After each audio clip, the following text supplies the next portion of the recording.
yung katawan ko kaya pa eh. Pero yung puso ko hindi na eh.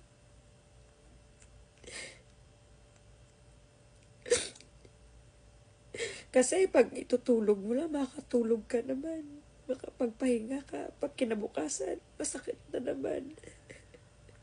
Diba? Saklap, diba?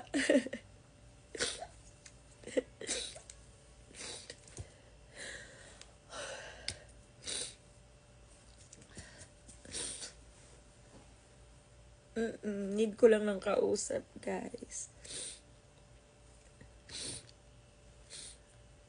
Gusto ko lang,